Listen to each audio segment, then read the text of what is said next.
तो नासिक की TCS company में धर्मांतरण की सरगना निदा खान की एनआईए को तलाश सरगर्मी के साथ है।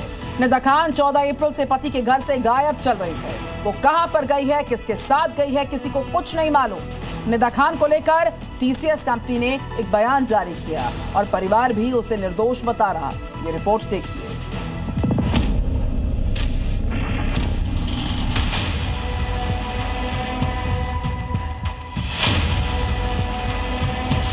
ये वो चेहरा है जिसकी तलाश एनआईए और नासिक पुलिस को सरगर्मी से है। धर्मांतरण की मैडम खान जिस बिल में छुपी है, किसी को नहीं पता। भिवंडी से नासिक और फिर मुंब्रा तक सफर तय करने वाली निदा खान पर जो आरोप लगे हैं वो बेहद संगीन है। इस्लामी परंपराओं के कपड़े पहनने का दबाव, सलाह के बजाय जबरदस्ती करने का आरोप, कर्मचारियों को बुर्का पहनना सिखाती थी निदा। निदा खान की तलाश के लिए 3 टीमें लगी।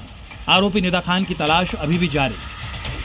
नासिक टीसीएस धर्मांतरण मामले में पुलिस 8 आरोपियों को गिरफ्तार कर चुकी है, लेकिन निदा खान अभी तक पुलिस के हाथ नहीं लगी है।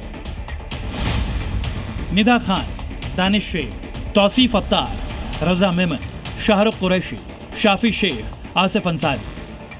पुलिस की माने तो निदा खान दानिश शेख की ही बहन है। वही दानिश शेख जिसकी मां बेटे को बेकसूर बता रही है। मेरे बच्चों को इंसाफ मिलना चाहिए क्योंकि मेरा बच्चा बेकसूर है।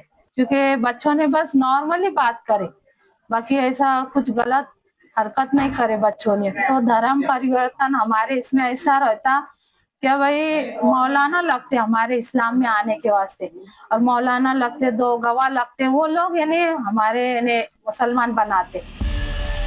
दानिश की मां का कहना है कि उसके बेटे ने कोई गलत काम नहीं किया, बेटे ने सिर्फ सामान्य बातचीत की थी। वहीं एक दूसरे आरोपी तौसीफ जो टोपी पहनाते दिख रहा है, उसके पिता बेटे को पढ़ा लिखा और निर्दोष बता रहे हैं।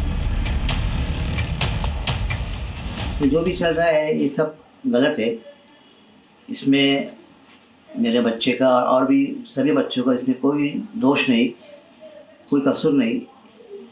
इनको सबको ये प्री प्लान करके इनको एक फंसाया गया है। जो भी इन पे एलिगेशन लगे हुए हैं ये सब गलत एलिगेशन है।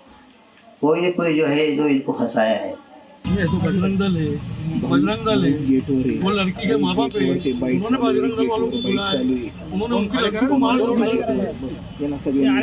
बजरंग दल वाले आए, फिर वो सब पूरी पिक्चर बनी। फिर पुलिस स्टेशन से इन्वेस्टिगेशन में एक को छोड़ दिया गया, फिर उसको 75 की कार्रवाई कर वापिस डाल दी। सब स्क्रिप्ट बन रही। परिवार भले ही कुछ भी कहे, लेकिन कॉर्पोरेट सेक्टर में धर्मांतरण के सिंडिकेट की जांच जैसे जैसे आगे बढ़ रही है, चौंकाने वाले खुलासे हो रहे हैं। इस गैंग की सबसे अहम कड़ी निदा खान के बारे में अब एक और नया खुलासा हुआ है। टीसीएस कंपनी की ओर से बयान सामने आया है। कंपनी का कहना है कि निदा कंपनी में एचआर मैनेजर नहीं थी। निदा खान एचआर मैनेजर नहीं थी बल्कि प्रोसेस एसोसिएट थी। केके मिस्त्री की अध्यक्षता में एक निगरानी समिति का गठन। जांच में कोई शिकायत नैतिकता या पॉश चैनलों पर नहीं मिली। सभी कर्मचारियों की सुरक्षा गरिमा के लिए कंपनी प्रतिबद्ध। कंपनी जांच एजेंसीज के साथ पूरी तरह से सहयोग कर रही है। निदा खान कंपनी में क्या थी, लेकिन अपने पद का दुरुपयोग कर धर्मांतरण का सिंडिकेट अपने कई साथियों के साथ मिलकर चला रही थी, क्योंकि पीड़िता ने जो कुछ बताया वो बेहद चौंकाने वाला है। तौसीफ अत्तार हमारा टीम लीडर था। उसके काम को कोई मना नहीं करता था। तुम्हारे हिंदू धर्म में सच में भगवान है। भगवान जैसी कोई चीज नहीं होती, सिर्फ अल्लाह ही एकमात्र ईश्वर है। जिसका चेहरा दिख जाए वो भगवान कैसे? छत्रपति संभाजी मुस्लिम धर्म के गुलाम थे। शिव तांडव गलत है। शंकर के बेटे का सिर हाथी का कैसे हो सकता है? महिला के गर्भ में बंदर का बच्चा कैसे हो सकता है? हिंदुओं के देवी देवताओं के बारे में अपशब्द बोलता था। निदा पिछले 2 महीनों से ठाणे के मुंब्रा इलाके में रह रही थी। इसी सिलसिले में जब पुलिस ने उसके पति से पूछताछ की तो उसने दावा किया कि निदा कुछ दिन पहले किसी दूसरी महिला के साथ घर से चली गई थी। 14 अप्रैल को मुंब्रा से पति के घर से गायब हुई निदा। पति ने बताया कोई महिला उसे लेने आई थी। पति को नहीं पता कि वो महिला कौन थी। महिला निदा को कहां लेकर गई किसी को नहीं पता।